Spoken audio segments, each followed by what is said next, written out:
buenos días. Gracias por ¿Cómo estar está? aquí, gracias. Sí. ¿Cómo se siente, senadora, en este desayuno? Ay, me siento increíblemente contenta, me siento muy bien, espero que hoy día vaya a ser un día muy bonito que Dios nos ha dado, pero particularmente me siento muy bien de que ha salido la comunidad en favor de nuestra campaña y espero que en este noviembre 5, que todas las personas salgan a votar, es muy importante. Muy bien, felicidades. Gracias, felicidades. gracias.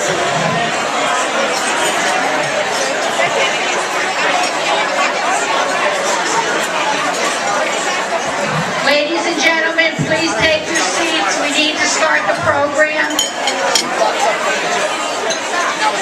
Marie? Ladies and gentlemen, please take your seats.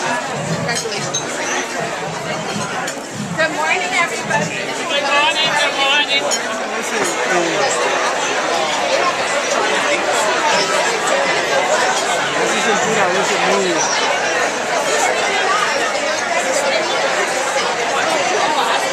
Poco triste, ¿sabes lo que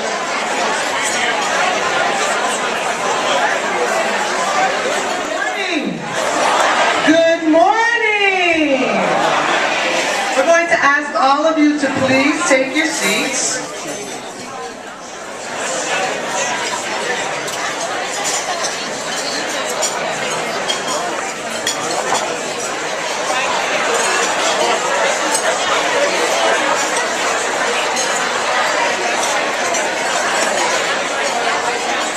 Gubernatorial candidate, Cory Booker. Let's give it up for Cory Booker, the next governor of the state of New Jersey. Senator Buono is in the house. Let's give it up, please. And I think we can do better than that. Let's give it up.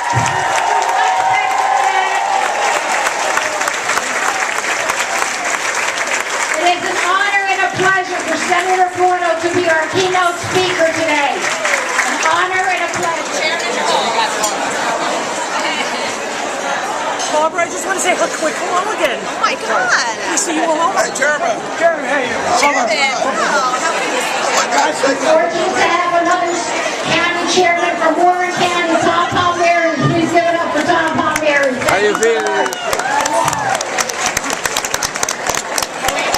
Ms. Buono, how do you feel in this breakfast? Oh, well, you know, Nellie Pou is a wonderful senator and a great leader, and it's so good to be here among all these women and these great Democratic leaders, and I'm excited. I'm excited to talk to them. They energize me and they inspire me.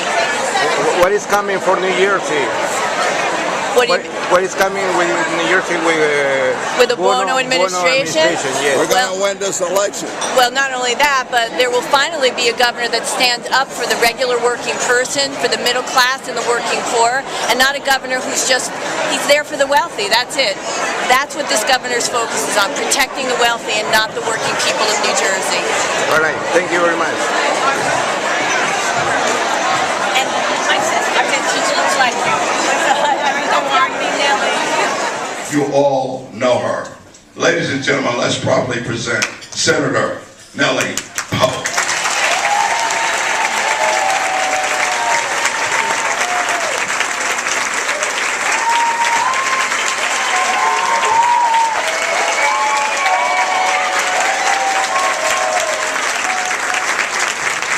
Chairman, thank you so very much. Good morning. Good morning. Isn't he great? Isn't he great? Absolutely. Muy buenos días a todos ustedes. ¿Cómo están mi gente esta mañana? No los oigo, no los oigo. ¿Cómo estamos? Gracias. Good morning, everyone. Good morning. I just said good morning in Spanish. How is everyone? And of course, everyone is able to respond in the very same way. Thank you so very much for being here. And thank you, and good morning, ladies and gentlemen. honored guests, and I certainly am so honored and privileged to see that our speaker is here. Speaker, thank you so much. Really, from the bottom of my heart, thank you, speaker, for being here. And my dear friend and longtime friend, Senator Nia Gill. Senator, thank you again. Thank you. Years of empowered women and like-minded men joining together in support of our shared values. Now more than ever, women know their strength. When you think about it, it was only 100 years ago we were not even allowed to vote. Today, women are the coveted demographic. Women decide who is on the ticket, and women decide who wins the ticket. 4 years ago, 4 years ago, we knew that the New Jersey gubernatorial election was going to be close. 4 years ago, many in our court-based women, unions, our urban communities all throughout the state of New Jersey stayed home on election day, and a Republican candidate won the election with less than half of the popular vote. Since then, we've all been paying a price. There was a lesson in all of that for us, and we must exercise our strength to prevent a similar outcome from happening again. I'd like to spend a few minutes focusing on the issues that affects everyone in this room. Everyone. Let's start with the governor's regressive policy towards women. And today you're going to hear a lot about women's issues because that's what we want to talk about today. So, let me first begin with one of his first acts shortly after taking his oath of office was to abolish an executive order that I helped create, which gave parity to women and minority-owned businesses in the state bidding process. This governor also refused to sign an equal pay for equal work bill, calling it senseless bureaucracy. Think about that. This governor thinks that it's okay for women to earn an average of 78 cents for every dollar that their male counterpart makes. This statistic is even worse for African American women who makes 69 cents on that dollar. And Latina women, get a hold of this, 59 cents. You know, when I first heard this, and this was something that the Lieutenant Governor Millie Silva speaks about very often, along with our Senator Barbara Buono, our gubernatorial candidate. When I heard that, that just stayed in my mind. I could not believe what I was hearing, and I think it's important for us to continue to share that information and make sure that you all hear that. My friends, I don't know about you, but this certainly doesn't sound like census bureaucracy to me. And finally, this governor has slashed funding for women's health care, which forced several agencies to close their doors for good. These kind of practices was bad for women, are bad for the economy, and are bad for New Jersey.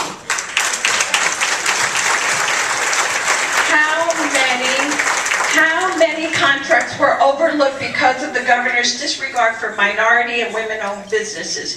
How many daughters and nieces were put in jeopardy because their family planning agencies had to close?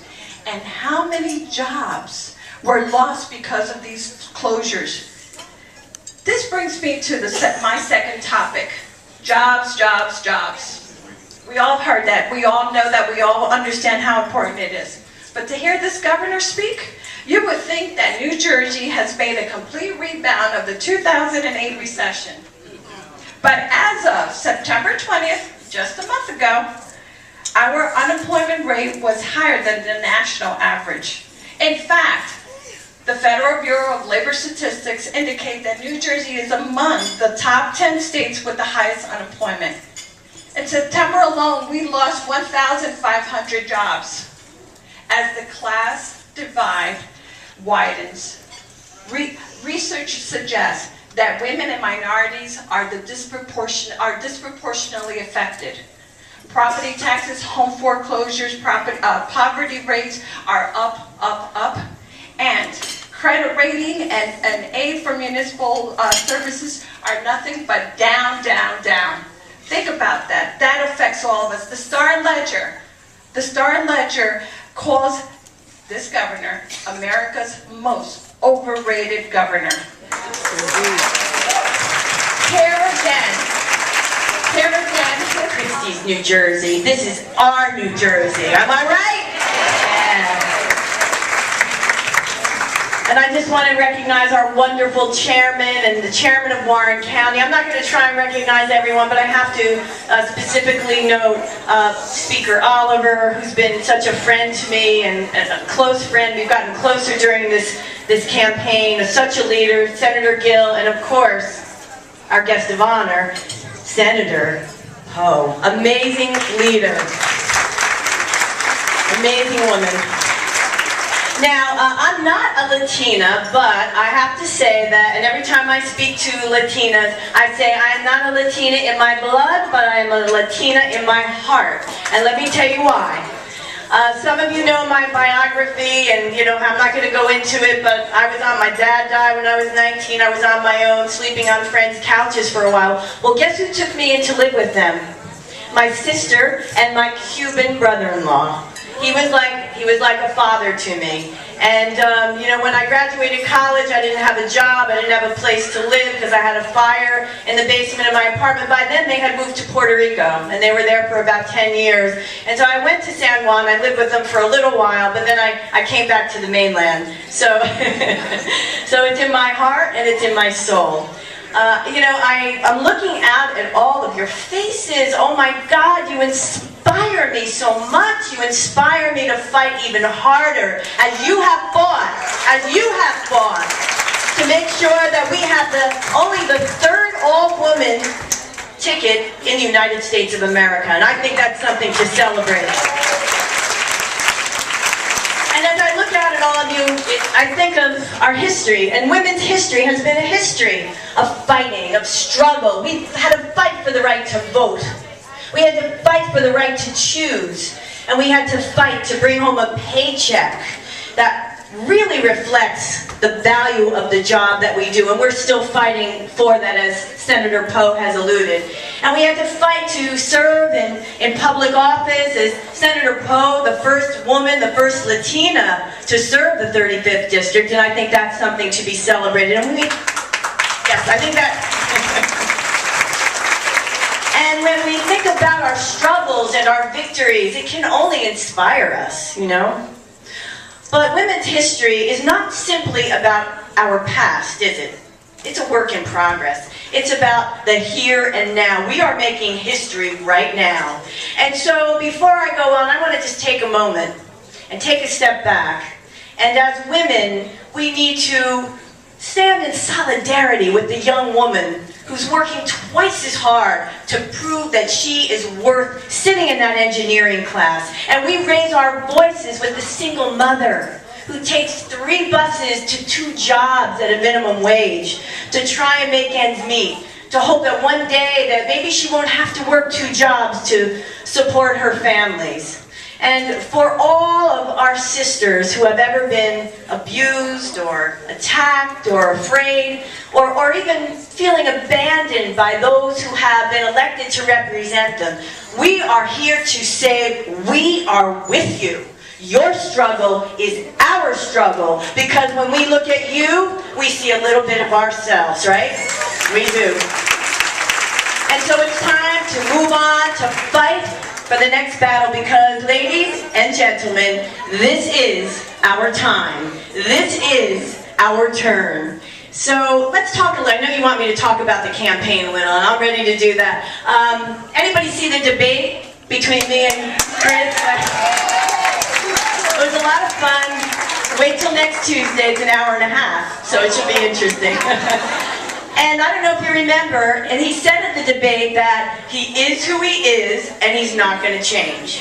Well, if that wasn't bad news, that wasn't enough bad news, then he went on to confirm what we all already knew, that his priority is appealing to the far-right conservative base of the Republican Party. His priority is using New Jersey as a proving ground to run for president. We all knew that. It always was, and it always will be. Now, why else? Why else would he have cut funding for Planned Parenthood? 5 times he cut $7.5 million, and it was an ideological veto, because for every state dollar we spent, we would have drawn down 9 federal dollars. And you know what? I take that one personally. Because when I was at Montclair State, I put myself through college and law school here in New Jersey, and I didn't have health insurance. And so I relied on Planned Parenthood for my health care. And I resent that he cut funding, closing 6 Planned Parenthood clinics. 33,000 less women are getting the preventive cancer screenings and the health care that they need, and that's wrong. You know, he's the first governor since Roe v. Wade that's anti-choice. He thinks that politicians are better suited to make our health care decisions than we are. Well, I got a problem with that. I mean, he said he is pro-life, take it or leave it. Well, I don't know about you, but I think on November 5th, we ought to leave it. That's what I think. It gets worse. I'm sorry. He doesn't think that we deserve equal pay for equal work, even though, as Senator Pou has said, we earn 78 cents on every dollar our male counterpart earns. And so he vetoed equal pay legislation and called it senseless bureaucracy. Why else, when the majority of people and the United States Supreme Court has ruled that marriage equality should be the law of the land for equal protection, that our gay brothers and sisters, because words do matter, that they are being denied over 1,000 federal rights by not having the civil designation of marriage. Well, he vetoed legislation, right? And that legislation, really, he's continuing the discrimination and the denial of equal rights and treating our gay brothers and sisters as second-class citizens. In fact, he was just in a diner in Edison the other day, and he was confronted by a constituent who challenged him on that very issue. And she said, how can our leader of our state have that stance when the majority of the people of New Jersey support marriage equality? And he said, well, I don't think it's a human right. I don't think it's any different than taxes or guns. Unbelievable, right? And getting to the issue of guns, this is a governor who has, you know what, and I said this in the debate. He said, and they asked him the question about running for president, and he said, oh, well, you know, I can walk and chew gum at the same time. And I felt like saying, well, that's really an audacious claim. Can you balance a budget and not do it on the backs of the middle class and the working poor? That would be a feat for you. But I said, you know what, I don't care that he's running. We all know he's running, right? But the fact of the matter is, I don't care that he's running. I care how he's running. And I care that he sacrificed the safety of our children and our communities by vetoing common sense gun legislation just to cater to the Republican right and the NRA that plays big in the Republican presidential primary. Case in point, back in April, if you don't believe me, listen to this. Back in April, he supported a ban on .50 caliber rifles, rifles that would shoot down a helicopter from a mile away, that would pierce any police body armor. He supported it publicly. We passed it, right, Senator Gill? We send it to his desk. A few months later, he vetoes it. Well, what happened? Well, I'll tell you what happened. A gun rights group from New Hampshire sent him a letter and said in no uncertain terms, if you sign that legislation, we will actively work against you in the Republican primary for president. So that's the kind of person we have leading our state, putting his own ambitions ahead of our children, of our communities. He sacrificed women's health because the National Republican Party has a war on women and they don't like Planned Parenthood, okay? Well, we've got to change that, and we're about to do that. I don't know about you. He goes around the country and he's touting how well we're doing here in New Jersey, right? And I don't know, no amount of YouTube videos or late night wisecracks are going to change the fact that his social views are in line with, I don't know, maybe Sarah Palin? Right? And now that I'm on the subject of his late night TV, wisecracks and his debut on Letterman, etc., etc. I don't know about you, but I think politics should be beyond entertainment, don't you? I think it's too important. It's about you and me and our families and our children. It's not about wisecracks. And while I'm on education, we know the importance and how public policy can change a person's life. But we can't do this on our own. We have to do this together. And that's the Democratic Party, right? We are all in this together. So tell your friends and neighbors that the time is now. We need to stand up and speak out. This is our New Jersey. This is not Christie's New Jersey. And if we stand together and we work together, we will return New Jersey to the working class where it belongs. Thank you all.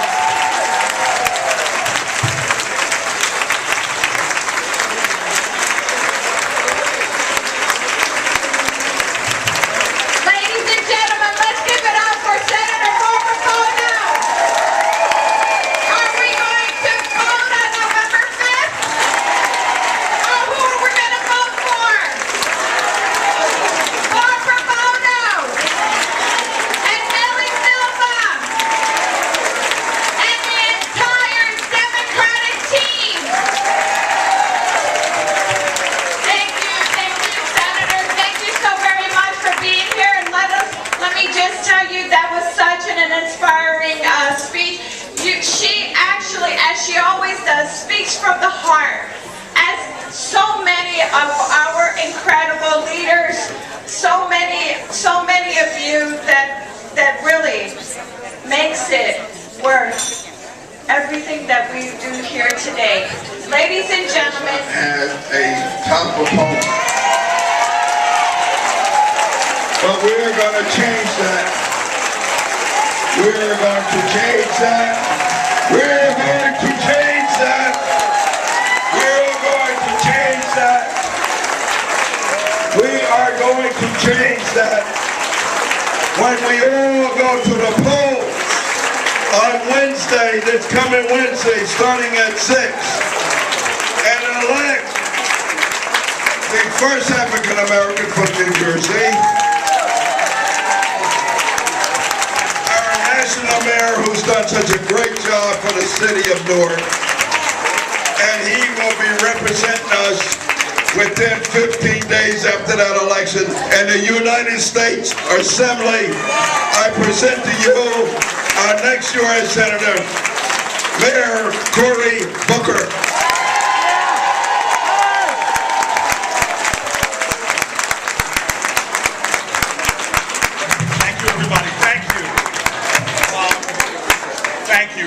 Very, very much.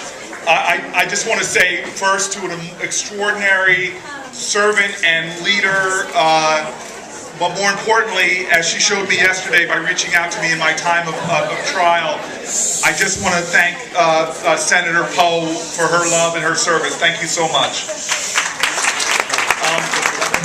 I know Senator, soon-to-be Governor Buono was here, and I want to thank her as well for her continued steadfast leadership. I want to thank, of course, Vice Chair Lizette Delgado. I know Senator Gill was here. I want to thank her, and then, of course, an extraordinary man over my right shoulder here who has been, I don't want to say that he's that old, but he's been like a father figure to me. He is indeed the leader of our party in the state. Would you all give one more round of applause for Senator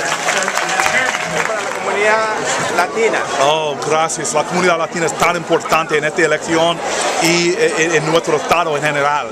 So, necesito su apoyo. Con su apoyo vamos a ganar esta elección. Esta semana, miércoles, es tan importante. Con su apoyo vamos a ganar. Y entonces voy a trabajar duro para su familia y nuestros estados. Muchas gracias. Mayor. Hermano. Gana la elección Sí, con su apoyo, con el apoyo de la comunidad latina vamos a ganar. Pero es una elección tan importante, tan importante. Muy bien, suerte. Gracias, muchas gracias.